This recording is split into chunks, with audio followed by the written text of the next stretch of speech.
Jamani, jamani wanaume muwe wa kweli. Unapomwahidi mtu kwamba utamtumia pesa baada ya masaa mawili, ujue kwamba pale mwenzio ndo anakutegemea. Hata kama ana kazi zake. Lakini ujue pale mwenzio ashajua kwamba wewe ndo utamtumia hiyo pesa. Kwa hiyo atakanseli kote. Atajua mpenzi wangu lazima anitumie.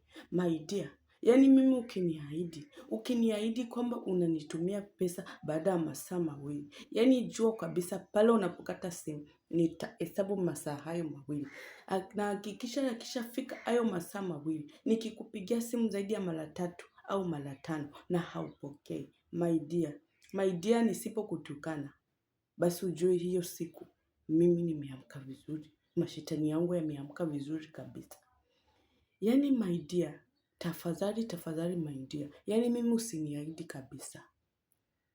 Usije ukakaa ukaniahidi kwamba unanitumia baada ya masaa mawili. Nitakusumbua mimi kwenye hiyo simu. Mpaka simu yako utaiona kero. Na mpaka namba yangu utatamani uifute ama uiblock. My dear, tafadhali my dear. Usisubutu kuniahidi. Na ndio maana mimi sikuolewanga.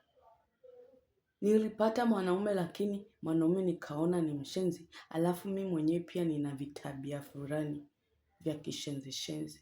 Ndo kama hivi ninavyohitaji. Yaani unarudi nyumbani, unaniambia habari ya hakuna pesa. Ulitoka nyumbani na ukaenda huko barabarani kwenye kazi zako kutafuta nini? Ulikwenda kutafuta pesa au ulikwenda kutumia na wanawake? Basi ujue, utakaporudi nyumbani hakuna kitu. Huna hata mfuko wa nyama.